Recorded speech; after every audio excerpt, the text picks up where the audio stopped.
सम्भाषणसन्देशसंस्कृतमासपत्रिकायां प्रकाशितानां बालकथानां ध्वनिप्रसारणम् इदं बालमोदिनी इति। चरणचिह्नचिन्तनम्। आसीत् कश्चन वनप्रदेशः। एतं वनप्रदेशम् आगच्छन्ति स्म नैके मेषाः तृणसेवनार्थम्। मेषसमूहे भवन्ति स्म केचन मेषशावकाः अपि। एकस्मिन् दिने समूहः दीर्घकालं यावत् तृणसेवनम् अकरोत्। समूहेऽस्मिन् विद्यमानः मेषशावकः मृदुतमतृणस्य आकर्षणेन किञ्चित् दूरम् अगच्छत्। सः शावकः तृणसेवनमग्नः अभवत्। तृणसङ्गाते आसीत् एका वल्ली। वल्यां शावकस्य पदानि अवरुद्धानि। शावकः पदमोचनार्थं दीर्घकालं प्रयत्नम् अकरोत्। अन्ते कथमपि सः आत्मानं ततः मोचयितुं समर्थः अभवत्। किन्तु तावता मेषसमूहः प्रतिनिवृत्तः आसीत्। शावकः एकाकी स्वगृहं मार्गस्य अन्वेषणम् आरब्धवान्, किन्तु सः साफल्यं न प्राप्नोत्। वनस्थल्याम् आसीत् कश्चन निर्जरः। निर्जरस्य समीपे आसन् वालुकाः।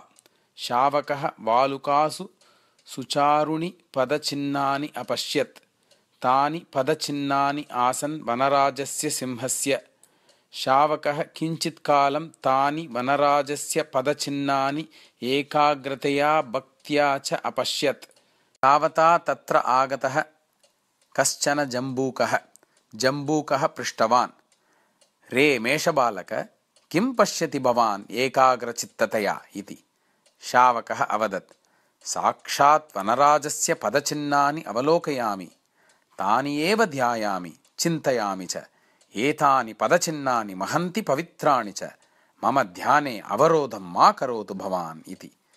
एतत् श्रुत्वा जम्बूकः अचिन्तयत्, बलवतः मृगेन्द्रस्य साक्षात् निष्ठवान् भक्तः अयं शावकः।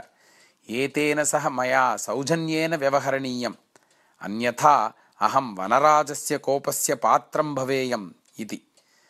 एवं विचिन्त्य सः शावकं प्रणम्य ततः निर्गतवान्। किञ्चिदनन्तरं तत्र आगतः कश्चन वृकः। गर्जन् वृकः अपृच्छत्, किं ध्यायते भवता? किमर्थं भवान् समाधिमग्नः इव दृश्यते इति। शावकः प्रत्यवदत्, पश्यतु, भवान् एतानि वनराजस्य महन्ति पदचिह्नानि। एतेषां दर्शने चिन्तने च अहं नितरां मग्नः अस्मि। एषः मम एकः एव ध्यानविषयः। भवानपि एतेषां चिह्नानां दर्शनं करोतु, एतानि प्रणमतु च इति। एतस्य श्रवणात् वृकः अपि भीतः। सः सौम्यं रूपं धृतवान्। तानि वनराजपदचिह्नानि प्रणम्य वृकः ततः पलायनम् अकरोत्। एवं बहवः पशवः तत्र आगताः। साक्षात् व्याघ्रः अपि आगतः। ते सर्वे वनराजपदचिह्नानि प्रणम्य मृदुभावेन प्रयाणम् अकुर्वन्। अन्ते तत्र आगतः साक्षात् वनराजः एव। किं क्रियते भवता अत्र इति दर्पेण अपृच्छत् वनराजः। तदा शावकः विनयेन अवदत्, हे देव, भवतः पावनानां पदचिह्नानां ध्यानेन भवतः मूर्तिः मम मनसि आविर्भवति। तद्दर्शनम् अतीव मोदकारकम् इति।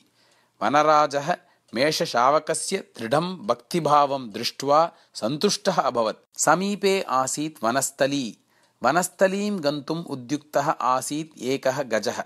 तं गजम् आहूय वनराजः अवदत्, रे गज, एषः शावकः मम परमभक्तः। एतं स्वपृष्ठे आरोप्य भवान् वने विहारं कारयतु। भवतः पृष्ठे स्थितः अयं शावकः वृक्षाणां मृदूनि पर्णानि स्वादूनि फलानि च खादतु नाम इति। साक्षात् वनराजस्य आसीत् सा आज्ञा। अतः गजः तस्याः आज्ञायाः पालनम् अतीव दक्षतया अकरोत्। महता आनन्देन सह मेषशावकेन पर्णानि फलानि च अखादयत्। वनराजभक्तेः एतत् पारितोषिकम्। परमेश्वरः तु वनराजानां सर्वेषां प्राणिनां च पालकः रक्षकः च अस्ति। अतः परमेश्वरस्य चरणविन्दानां ध्यानं, पूजनं, दर्शनं च कीदृशम् अमूल्यं पारितोषिकं प्रयच्छेत् इति अस्माभिः एव ऊहनीयम्।